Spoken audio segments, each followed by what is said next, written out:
പുതിയൊരു വീഡിയോയിലേക്ക് എല്ലാവർക്കും സ്വാഗതം. അപ്പോൾ നമുക്കറിയാം നമ്മുടെ 20-ാം തീയതി സിവിൽ പോലീസ് ഓഫീസറിന്റെ പരീക്ഷ വരാൻ പോവുകയാണ്. അപ്പോൾ നമ്മുടെ സിവിൽ പോലീസ് ഓഫീസറിന്റെ പരീക്ഷ അല്ലെങ്കിൽ മെയിൻ പരീക്ഷയ്ക്ക് ശേഷം പിന്നെ നമ്മൾ അറ്റൻഡ് ചെയ്യാൻ പോകുന്നത് നമ്മുടെ ഫിസിക്കൽ എക്സാംസ് ആണല്ലേ. അപ്പോൾ നമ്മുടെ ഫിസിക്കലുമായിട്ട് ബന്ധപ്പെടുത്തിയിട്ടും സിവിൽ പോലീസ് ഓഫീസറിന്റെ അപ്പോയിന്റ്മെന്റുകളുമായിട്ട് ബന്ധപ്പെടുത്തിയിട്ട് ഒരുപാട് സംശയങ്ങൾ നിലവിൽ നമ്മുടെ ഉദ്യോഗാർത്ഥികളുടെ ഇടയിൽ നിലനിൽക്കുന്നുണ്ട്. അതുപോലെ എനിക്ക് പറയാനുള്ള ഒരു പ്രധാനപ്പെട്ട സന്തോഷ വാർത്ത എന്ന് പറയുന്നത് ഈ ഒരു എക്സാം കഴിഞ്ഞാൽ അല്ലെങ്കിൽ നിലവിൽ ഈ നടക്കുന്ന ഈ ഒരു മെയിൻ എക്സാം കഴിഞ്ഞാൽ ഇനി അടുത്ത് വരാൻ പോകുന്ന അധ്യയന വർഷം എന്ന് പറയുമ്പോൾ നമ്മുടെ 2022-23 സമയത്തിൽ ഒരുപാട് അപ്പോയിന്റ്മെന്റ്സുകൾ, പ്രത്യേകിച്ച് പോലീസിന്റെ കേസിൽ ഒരുപാട് അപ്പോയിന്റ്മെന്റുകൾ നടക്കാനായിട്ടുള്ള സാധ്യതയുള്ള ഒരു വർഷമാണിത്. കാരണം മാസമായിട്ടുള്ള അല്ലെങ്കിൽ വലിയ തോതിലുള്ള തന്നെ വിരമിക്കൽ പ്രായം നടക്കുന്ന ഒരു കാലഘട്ടമാണ് 2022-23 എന്ന് പറയുന്നത്. അതുകൊണ്ട് തന്നെ വലിയ തോതിൽ നിലവിലുള്ളതിനേക്കാളും കുറച്ചും കൂടി അല്ലെങ്കിൽ ഇതിന്റെ ഒരു പകുതി കൂടി തന്നെ അപ്പോയിന്റ്മെന്റ് അടുത്ത വർഷം ഉണ്ടാകും എന്ന് തന്നെ നമുക്ക് പ്രതീക്ഷിക്കാം. അപ്പോൾ നമ്മൾ ഇനി വീഡിയോയിൽ നോക്കാനായിട്ട് പോകുന്നത് നമ്മുടെ സിവിൽ പോലീസ് ഓഫീസർ എക്സാമുമായിട്ട് ബന്ധപ്പെടുത്തിയിട്ടുള്ള കുറച്ച് സംശയങ്ങളാണ് ഉദ്യോഗാർത്ഥികളുടെ ഇടയിൽ നമ്മുടെ വീഡിയോയിൽ കമന്റുകളായിട്ട് രേഖപ്പെടുത്തിയതും അതുപോലെ തന്നെ ഞാൻ തൊഴിൽ വാർത്ത തൊഴിൽ വീതികളിൽ കണ്ടിട്ടുള്ളതുമായിട്ടുള്ള ഒരുപാട് സംശയങ്ങൾ കൂടിക്കലർത്തിയിട്ടുള്ള ഒരു വീഡിയോ ആണിത്. അപ്പോൾ തീർച്ചയായിട്ടും നിങ്ങൾക്ക് വരുന്ന എക്സാംസിനും അതുപോലെ തന്നെ നിങ്ങളുടെ ഡൗട്ട്സുകൾ ക്ലിയർ ചെയ്യാനായിട്ട് ഒരുപാട് സഹായിക്കുന്ന കുറച്ച് കാര്യങ്ങളാണ് ഈ ഒരു വീഡിയോയിൽ നമ്മൾ ഡിസ്കസ് ചെയ്യാനായിട്ട് പോകുന്നത്. അപ്പോൾ എന്തായാലും നമുക്ക് തുടങ്ങാം.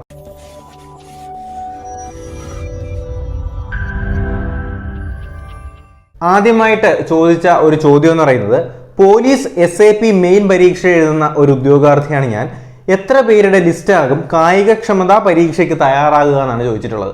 അപ്പോൾ നമ്മളുടെ എല്ലാവരെയും ഇപ്പോൾ മെയിൻസ് പരീക്ഷ എഴുതാൻ പോകുന്ന എല്ലാവരുടെയും ഒരു വലിയൊരു ഡൗട്ട് തന്നെയാണല്ലേ ഇത്. കാര്യം എന്താണ്, മെയിൻസ് പരീക്ഷ കഴിഞ്ഞാൽ പിന്നെ നമ്മുടെ ഫിസിക്കൽ എക്സാംസിലേക്ക് എത്ര പേരെ ആയിരിക്കും സെലക്ട് ചെയ്യാനായിട്ട് പോവുക എന്നാണ് ഇതിനകത്ത് ചോദിച്ചിട്ടുള്ളത്. അപ്പോൾ നമുക്ക് മറുപടി എന്ന രീതിയിൽ നമ്മുടെ തൊഴിൽ വീതിയിൽ കൊടുത്തിട്ടുള്ള ഒരു കാര്യം എന്ന് വെച്ചാൽ, നിലവിൽ ഇപ്പോൾ ഓരോ ജില്ലയിലും പരീക്ഷ എഴുതുന്നത് നമുക്ക് 8,000 മുതൽ 10,000 വരെയുള്ള ഉദ്യോഗാർത്ഥികളാണ് നിലവിൽ ഓരോ ജില്ലയിലും പരീക്ഷ എഴുതിക്കൊണ്ടിരിക്കുന്നത് അല്ലേ. അപ്പോൾ ഈ ഉദ്യോഗാർത്ഥികളിൽ നിന്നും സെലക്ട് ചെയ്യാനായിട്ട് പോകുന്നത് ഏകദേശം 2,500 മുതൽ 3,000 വരെയുള്ള വിദ്യാർത്ഥികളെയാണ്. ഓക്കെ, അപ്പോൾ 10,000 പേര് അല്ലെങ്കിൽ 8,000 മുതൽ 10,000 പേര് എഴുതുന്ന ഈ ഒരു പരീക്ഷയിൽ ഇനി സെലക്ട് ചെയ്യാനായിട്ട് പോകുന്നത് 2,500 മുതൽ 3,000 വരെ റാങ്ക് ലിസ്റ്റിനകത്തുള്ള ഉദ്യോഗാർത്ഥികളെയാണ് നമ്മുടെ മെയിൻസ് ലിസ്റ്റിലേക്ക് ഫിസിക്കലിലേക്ക് സെലക്ട് ചെയ്യാനായിട്ട് പോകുന്നത്. അപ്പോൾ ഈ കാര്യങ്ങൾ ഒന്ന് ശ്രദ്ധിക്കുക. അപ്പോൾ മെയിൻസ് പരീക്ഷ എഴുതുന്നതിൽ നല്ലൊരു ശതമാനം ആൾക്കാർക്കും തീർച്ചയായിട്ടും ഫിസിക്കൽ അപ്പിയർ ചെയ്യാനുള്ള അവസരം കേരള PSCയുടെ നമ്മുടെ പോലീസിന്റെ എക്സാംസിനകത്ത് ഉണ്ട്. രണ്ടാമത്തെ ഒരു ക്വസ്റ്റ്യൻ എന്ന് പറയുന്നത്, CPO പരീക്ഷയുടെ കട്ട് ഓഫ് എത്ര ആയിരിക്കും എന്നാണ് ചോദിച്ചിട്ടുള്ളത്. ഓക്കെ, അപ്പോൾ തീർത്തും ഒരു അപ്രസക്തമായിട്ടുള്ള ഒരു ചോദ്യമാണ് CPO പരീക്ഷയുടെ കട്ട് ഓഫ് ചോദിക്കുന്നത്. കാര്യം എന്താണ്, നിലവിലെ എക്സാംസ് ഒന്നും കഴിഞ്ഞിട്ടില്ല. കഴിഞ്ഞത് ഫയർമാൻ്റെ എക്സാമും അതുപോലെ തന്നെ നമ്മുടെ എക്സൈസിന്റെയും പരീക്ഷകളാണ് നിലവിൽ കഴിഞ്ഞിട്ടുണ്ടായിരുന്നത്. ഓക്കെ, നമുക്ക് ഒരിക്കലും പരീക്ഷ കഴിയുന്നതിന് മുന്നേ തന്നെ കട്ട് ഓഫ് പറയാനായിട്ട് കഴിയത്തില്ല. എന്നാലും ഒരു സേഫ് സോൺ എന്ന് നമുക്ക് ഉദ്ദേശത്തിൽ പറയാൻ കഴിയുന്ന ഒരു മാർക്ക് എന്ന് പറയുന്നത് 50 മാർക്കാണ് കേട്ടോ. അപ്പോൾ 50 മാർക്കിൽ കൂടുതൽ തീർച്ചയായിട്ടും നിങ്ങൾ വാങ്ങാനായിട്ട് ശ്രമിച്ചിരിക്കണം. മാക്സിമം നെഗറ്റീവ് മാർക്കുകൾ ഒഴിവാക്കിക്കൊണ്ട് തന്നെ മാക്സിമം ഏകദേശം 50 മാർക്കിൽ കൂടുതൽ വാങ്ങിക്കാനായിട്ട് നിങ്ങൾ ശ്രമിച്ചിരിക്കണം. നമുക്കൊരു സേഫ് സോൺ എന്ന് നമുക്ക് വേണമെങ്കിൽ ഈ 50 മാർക്കിന് നമുക്ക് പറയാനായിട്ട് കഴിയും. ഓക്കെ, അപ്പോൾ തീർച്ചയായിട്ടും 50 മാർക്കിൽ കൂടുതൽ നിങ്ങൾ വാങ്ങിച്ചിരിക്കണം. ഓക്കെ, അടുത്തൊരു ചോദ്യം എന്ന് പറയുന്നത്, കേരള പോലീസുമായി ബന്ധപ്പെട്ട തിരഞ്ഞെടുപ്പിൽ എൻഡുറൻസ് ടെസ്റ്റ് ഉണ്ടെന്ന് കേൾക്കുന്നു, അത് ശരിയാണോ എന്നാണ്. ഓക്കെ, അപ്പോൾ നമുക്കറിയാം എൻഡുറൻസ് ടെസ്റ്റ് എന്താണ്. Endurance test first of all ഒരു എക്സാം അല്ലെങ്കിൽ ഫിസിക്കലിലേക്ക് കടക്കുന്നതിന് മുന്നേ കുറച്ച് പേരെ ഫിൽട്ടർ ചെയ്ത് കളയുന്ന ഒരു പ്രോസസ്സാണ് എൻഡുറൻസ് ടെസ്റ്റ് എന്ന് പറയുന്നത്. നിലവിൽ കേരള പോലീസിന് എൻഡുറൻസ് ടെസ്റ്റ് വിളിച്ചിട്ടില്ല. ഓക്കെ, കേരള പോലീസിനകത്തോട്ട് എൻഡുറൻസ് ടെസ്റ്റ് വിളിച്ചിട്ടില്ല. പക്ഷേ IRB നമുക്കറിയാം, ഇന്ത്യൻ റിസർവ് ബറ്റാലിയൻ, നമ്മൾ ഒരുപാട് പേര് പരീക്ഷ അപേക്ഷിച്ചതാണ്. ഞാൻ ഇതിന്റെ എക്സാമിന്റെ കാര്യങ്ങളെല്ലാം നിങ്ങൾക്ക് ഡീറ്റെയിൽ ആയിട്ട് പറഞ്ഞു തന്നിട്ടുണ്ടായിരുന്നു. അപ്പോൾ ഇന്ത്യൻ റിസർവ് ബറ്റാലിയനിലേക്ക് നിലവിൽ നമ്മുടെ എൻഡുറൻസ് ടെസ്റ്റ് കഴിഞ്ഞതിന് ശേഷമാണ് എക്സാം നടത്തുക. അപ്പോൾ എൻഡുറൻസ് ടെസ്റ്റ് എന്ന് പറയുന്നത് IRBയിലെ എൻഡുറൻസ് ടെസ്റ്റ് എന്ന് പറയുന്നത് 3 കിലോമീറ്റർ ആണ് കേട്ടോ. 3 കിലോമീറ്റർ 13 മിനിറ്റ് കൊണ്ട് കവർ ചെയ്യണം. Okay, 3 kilometre 13 minute. ഇതാണ് നമ്മുടെ IRBയിലെ എൻഡുറൻസ് ടെസ്റ്റിന്റെ കാര്യം പറയുന്നത്. നിലവിൽ കേരള പോലീസിലേക്ക് അല്ലെങ്കിൽ CPOയുടെ എക്സാമിലേക്ക് എൻഡുറൻസ് ടെസ്റ്റുകൾ വിളിച്ചിട്ടില്ല. ഓക്കെ, അടുത്തൊരു ചോദ്യം ചോദിച്ചിട്ടുള്ളത്, ഞാൻ അപേക്ഷിച്ച ബറ്റാലിയൻ എന്ന് പറയുന്നത് KAP 4 ആണ്. എന്നാൽ എനിക്ക് ജോലി ലഭിച്ചതിന് ശേഷം SAPയിലേക്ക് വരാനായിട്ട് കഴിയുമോ എന്ന് ചോദിച്ചിട്ടുണ്ട്. ഓക്കെ, അത് ഒരുപാട് പേർക്ക് ചിലപ്പോൾ നമ്മൾ ആദ്യത്തെ എക്സാം ആയതുകൊണ്ട് നമുക്ക് വലിയ കാര്യങ്ങളൊന്നും അറിയാത്തതുകൊണ്ട് നമ്മൾ ഏതെങ്കിലും ഒരു ബറ്റാലിയനിലേക്ക് നമ്മൾ അപ്ലൈ ചെയ്യും. നമുക്ക് എന്നതിന് ശേഷം എന്ത് ചെയ്യാനായിട്ട് കഴിയും? ആ KAP4 എന്ന് പറയുന്ന ബറ്റാലിയനിൽ നിന്ന് നമുക്ക് SAP അല്ലെങ്കിൽ നമ്മുടെ തിരുവനന്തപുരത്തുള്ള സ്പെഷ്യൽ ആംഡ് പോലീസ് ബറ്റാലിയനിലേക്ക് മാറാനായിട്ട് കഴിയുമോ എന്നാണ് ഒരു ഉദ്യോഗാർത്ഥി ചോദിച്ചിട്ടുള്ളത്. നമുക്ക് അതിന് വേറെ തടസ്സങ്ങളൊന്നുമില്ല, നമുക്ക് മാറാനായിട്ട് കഴിയും. ഇപ്പോൾ KAP4 ആയാലും KAP3 ആയാലും MSP ആയാലും നമുക്ക് എന്ത് ചെയ്യാനായിട്ട് കഴിയും? ഏത് ബറ്റാലിയനിലേക്ക് വേണമെങ്കിലും, അത് നിങ്ങൾക്ക് SAPയിലോട്ടോ അല്ലെങ്കിൽ വേറെ ഏതെങ്കിലും ബറ്റാലിയനിലേക്ക് വേണമെങ്കിൽ നിങ്ങൾക്ക് മാറാനായിട്ട് കഴിയും. അതിനൊന്നും നിലവിൽ യാതൊരു നിയമ തടസ്സവും ഇല്ല. പക്ഷേ നിങ്ങളുടെ സീനിയോറിറ്റി കുറയുന്നതാണ് നമ്മൾ ശ്രദ്ധിക്കേണ്ട ഒരു പോയിന്റ്. ഓക്കെ, നിങ്ങളിപ്പോൾ SAPയിൽ കിട്ടിയൊരു വ്യക്തിയാണ്, നിങ്ങൾക്ക് MSPയിലോട്ട് മാറണം. അങ്ങനെയാണെങ്കിൽ നിങ്ങൾക്ക് മാറാനായിട്ട് കഴിയും, പക്ഷേ നിങ്ങളുടെ സീനിയോറിറ്റി അവിടെ കട്ടാവും. പക്ഷേ നിങ്ങളുടെ പ്രൊമോഷൻ ചാൻസുകൾ ഈ ഒരു ബറ്റാലിയൻ മാറുന്നത് വഴി കുറയാനുള്ള സാധ്യതയുണ്ട്. കുറയാനല്ല, താമസിക്കാനുള്ള സാധ്യതയുണ്ട്. ഓക്കെ, നിങ്ങളുടെ കൂടെ പഠിച്ച ഒരു വ്യക്തിക്ക് 2 വർഷം അല്ലെങ്കിൽ 5 വർഷം കഴിയുമ്പോൾ കിട്ടുന്ന പ്രൊമോഷൻ ഒരുപക്ഷെ നിങ്ങൾക്ക് 7 വർഷം കഴിയുമ്പോഴായിരിക്കും ലഭിക്കുക. അപ്പോൾ അങ്ങനെ ഒരു സിറ്റുവേഷൻ ഉണ്ടാകാനായിട്ട് സാധ്യതയുണ്ട്.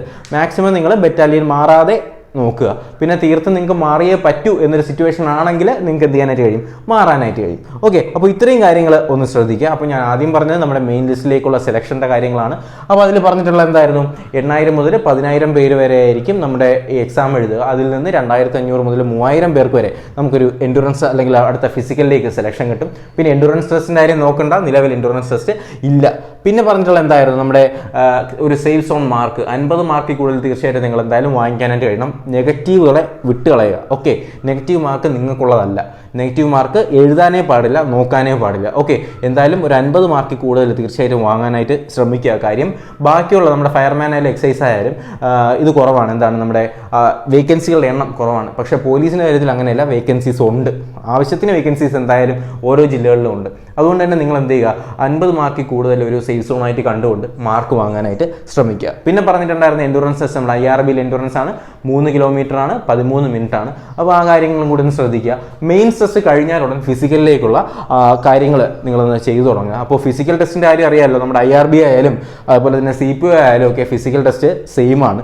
8 ഐറ്റം ഉണ്ട്. 8 ഐറ്റത്തിൽ നിന്ന് നിങ്ങൾക്ക് എന്ത് ചെയ്യണം? 5 ഐറ്റം നിങ്ങൾ കവർ ചെയ്തിരിക്കണം എന്നാണ് നമ്മുടെ ഫിസിക്കൽ ടെസ്റ്റിനകത്ത് പറയുന്ന കാര്യം. അറിയാമല്ലോ, അത് 8 ഐറ്റംസ് ആണ്, അതിനകത്ത് 5 എണ്ണം എന്ത് ചെയ്തിരിക്കണം?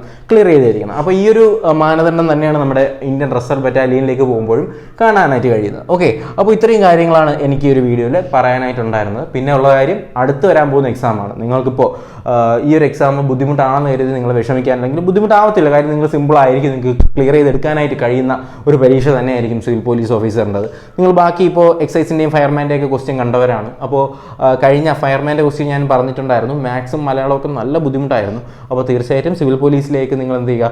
ആ ഒരു പ്രതീക്ഷ വച്ചുകൊണ്ട് തന്നെ നിങ്ങൾ കഴിഞ്ഞ എക്സൈസിൻ്റെ ക്വസ്റ്റ്യൻ വച്ചുകൊണ്ട് നിങ്ങൾ എന്ത് ചെയ്യുക? ഒരു വിലയിരുത്തലൊക്കെ നടത്തി ആ മാത്സിൻ്റെ ആ ഒരു പോർഷൻസും കൂടി നിങ്ങൾ എന്ത് ചെയ്യുക? ഒന്ന് കവർ ചെയ്യാനായിട്ട് ശ്രമിക്കുക. അതുപോലെ നിങ്ങളുടെ കോൺസ്റ്റിറ്റ്യൂഷൻ്റെ ഭാഗം, അതുപോലെ എക്കണോമിക്സിൻ്റെ ഭാഗമൊക്കെ കുറച്ചും കൂടി ഒന്ന് ബലപ്പെടുത്താനായിട്ട് ശ്രമിക്കുക. അപ്പോൾ നിങ്ങളുടെ സ്പെഷ്യൽ ടോപ്പിക്കുകളൊന്നും നിങ്ങൾക്ക് വലിയ ബുദ്ധിമുട്ടുണ്ടാവാനായിട്ടുള്ള സാധ്യതകളില്ല. കാര്യം ഞാൻ ഏകദേശം എല്ലാം സ്പെഷ്യൽ ടോപ്പിക്കുകളെല്ലാം കവർ ചെയ്തിട്ടുണ്ട്. പിന്നെ സ്പെഷ്യൽ ടോപ്പിക്കിൻ്റെ മൊത്തം ക്ലാസ് വരുന്നൊരു വീഡിയോ ഞാൻ നമ്മുടെ വീഡിയോയുടെ താഴെ കമൻറ്റായിട്ട് പിൻ ചെയ്തേക്കാം. അത് ഏകദേശം 5-6 മണിക്കൂറുള്ള ക്ലാസ്സാണ്. ഞാൻ സ്പെഷ്യൽ ടോപ്പിക്ക് മാത്രം കവർ ചെയ്തിട്ടുള്ള ക്ലാസ് ആയിരുന്നു അത് ചെയ്തിട്ടുണ്ടായിരുന്നു. അപ്പോൾ തീർച്ചയായിട്ടും ആ ക്ലാസ്സുകൾ കാണാത്ത ആരെങ്കിലും ഒക്കെ ഉണ്ടെങ്കിൽ ആ ക്ലാസ്സുകൾ കൂടി കാണാനായിട്ട് ശ്രമിക്കുക. അതുപോലെ തന്നെ പറയാനുള്ള നമ്മുടെ ഞാൻ പറഞ്ഞുകൊണ്ടിരുന്നത് 2022-23 നിയമനത്തെക്കുറിച്ചാണ്. അപ്പോൾ ഒരുപാട് പേര് റിട്ടയർ ആവുന്ന സമയമാണ് ഈ 2022-23. അപ്പോൾ എന്തുകൊണ്ടായാലും അടുത്ത അധ്യയന വർഷത്തിലേക്ക് നിങ്ങൾക്ക് തീർച്ചയായിട്ടും അടുത്ത പോലീസ് വിളിക്കുമ്പോഴത്തേക്കും നല്ല വേക്കൻസീസ് ഉണ്ടാകും. ഇപ്പോൾ ഒരു 1,100 ആണെങ്കിൽ അപ്രാവശ്യം നിങ്ങൾക്ക് ഒരു 1,500 കൂടുതൽ വേക്കൻസീസ് ഉണ്ടാവാനൊക്കെ തന്നെയാണ് സാധ്യതകൾ. എന്തായാലും നമുക്ക് എല്ലാവർക്കും നന്നായിട്ട് തന്നെ പരീക്ഷ എഴുതാനായിട്ട് കഴിയട്ടെ, എല്ലാവർക്കും നല്ല മാർക്ക് വാങ്ങാനായിട്ട് കഴിയട്ടെ. ഞാൻ പിന്നെ റിപ്പീറ്റ് ചെയ്യുകയാണ്, നെഗറ്റീവാണ് തെറ്റുവെന്ന് ഉറപ്പുള്ള ചോദ്യങ്ങൾ ഏതെങ്കിലുമൊക്കെ ഉണ്ടെങ്കിൽ നിങ്ങൾ വിട്ട് കളയുക, സംശയം തോന്നിയാൽ വിടുക. ഓക്കെ, 50 മാർക്ക് എന്തായാലും നിങ്ങൾ വാങ്ങിച്ചിരിക്കണം. ഓക്കെ, അപ്പോൾ ഇത്രയും കാര്യങ്ങളാണ് എനിക്ക് ഒരു വീഡിയോയിൽ നിങ്ങളുമായിട്ട് ഷെയർ ചെയ്യാനായിട്ടുണ്ടായിരുന്നത്. പിന്നെ ആ സ്പെഷ്യൽ ടോപ്പിക്കുകളൊക്കെ ഒന്ന് കണ്ട് തീർക്കുക, കാര്യങ്ങളൊക്കെ ക്ലിയർ ചെയ്യുക, കറണ്ട് അഫെയർ ഒക്കെ ഒന്ന് ജസ്റ്റ് ഒന്ന് നോക്കി വയ്ക്കുക. കറണ്ട് അഫെയർ ഒക്കെ ഒരു ഭാഗ്യത്തിൻ്റെ കളിയാണ് കേട്ടോ. നമ്മളിപ്പോൾ ഒരു 5000 ക്വസ്റ്റ്യൻ പഠിച്ചാലും 5001 ചോദ്യം കറണ്ട് അഫെയർ നിന്ന് നമുക്ക് കിട്ടും. പക്ഷേ ബാക്കിയുള്ള വിഷയങ്ങളൊന്നും അങ്ങനെയല്ല, നമ്മൾ ഈ പഠിച്ചതിൽ നിന്നകത്തൊക്കെ ചോദിക്കാനായിട്ട് സാധ്യതകളുള്ളൂ. എന്തായാലും കറണ്ട് അഫെയർ വിട്ട് കളയേണ്ട, മാക്സിമം മാർക്കുകളൊക്കെ നിങ്ങൾ സ്കോർ ചെയ്യാനായിട്ട് ശ്രമിക്കുക. എന്തായാലും നിങ്ങൾക്ക് ആവശ്യമുള്ള സപ്പോർട്ടും കാര്യങ്ങളൊക്കെ ആയിട്ട് നമ്മൾ നിങ്ങളുടെ പുറകെ തന്നെ ഉണ്ടാവും. അതുപോലെ തന്നെ ഒരു കാര്യം പറയാനുള്ളത്, നമ്മുടെ അൺഅക്കാഡമിയുടെ പ്ലാറ്റ്ഫോമിനെ കുറിച്ചാണ്. നിങ്ങൾക്ക് എല്ലാവർക്കും അറിഞ്ഞാണ്, ഞാൻ അൺഅക്കാഡമിയിലേക്ക് ജോയിൻ ചെയ്തിട്ടുണ്ട്. അപ്പോൾ എൻ്റെ ക്ലാസ്സുകൾ ഇനി നമ്മുടെ ചാനലിൽ മാത്രമല്ല അൺഅക്കാഡമിയിലെ യൂട്യൂബ് ചാനലിലും അതേപോലെ അൺഅക്കാഡമി ആപ്ലിക്കേഷനിലും അവൈലബിൾ ആയിരിക്കും. അപ്പോൾ നിങ്ങൾ ആരെങ്കിലും അൺഅക്കാഡമിയുടെ ആപ്ലിക്കേഷൻ ഇതുവരെ ഡൗൺലോഡ് ചെയ്തിട്ടില്ല എന്നുണ്ടെങ്കിൽ അൺഅക്കാഡമി ആപ്ലിക്കേഷൻ ഡൗൺലോഡ് ചെയ്യുക. കൂടാതെ റഫറൽ കോഡായിട്ട് HPL10 എന്ന് പറയുന്ന കോഡ് ഉപയോഗിക്കുകയാണെങ്കിൽ നിങ്ങൾക്ക് 20% വരെ നിലവിൽ ഡിസ്കൗണ്ട് ലഭിക്കുന്നതായിരിക്കും. ഈ 20% ഡിസ്കൗണ്ട് നിലവിൽ 16-ാം തീയതി എന്ന് പറഞ്ഞാൽ നാളെ കൂടിയേ ഉള്ളൂ. 14-ാം തീയതി തൊട്ട് 16-ാം തീയതി വരെ ആയിരുന്നു ആ ഡിസ്കൗണ്ട് ഉണ്ടായിരുന്നത്. അപ്പോൾ തീർച്ചയായിട്ടും നിങ്ങൾ എന്ത് ചെയ്യുക, പെട്ടെന്ന് തന്നെ കോഴ്സുകൾ എടുക്കാനൊക്കെ താല്പര്യമുണ്ടെങ്കിൽ HPL10 എന്ന് പറയുന്ന കോഡ് ഉപയോഗിച്ചുകൊണ്ട് ഈ കോഴ്സുകളൊക്കെ ഒന്ന് പർച്ചേസ് ചെയ്യുക. അതുപോലെ തന്നെ ആപ്ലിക്കേഷനിൽ ഹരിശങ്കർ PL എന്ന് സെർച്ച് ചെയ്ത് നോക്കിയാൽ ഞാൻ ചെയ്തിട്ടുള്ള എക്കണോമിക്സിൻ്റെ ക്ലാസ്സുകൾ നിങ്ങൾക്ക് അവൈലബിൾ ആയിരിക്കും. ഞാൻ ആപ്ലിക്കേഷനിൽ പ്രധാനമായിട്ടും ചെയ്തു വരുന്നത് എക്കണോമിക്സ്, പൊളിറ്റിക്സ്, അതേപോലെ കറണ്ട് അഫെയർ ക്ലാസ്സുകളാണ്. അപ്പോൾ തീർച്ചയായിട്ടും നിങ്ങളുടെ സപ്പോർട്ട് ഞാൻ അതിലും പ്രതീക്ഷിക്കുകയാണ്. അപ്പോൾ പുതിയൊരു വീഡിയോയിലേക്കും നോട്ടിഫിക്കേഷനൊക്കെ ആയിട്ട് നമുക്ക് ഉടനെ തന്നെ കാണാം. അതുവരേക്കും ഏവർക്കും ബൈ ബൈ.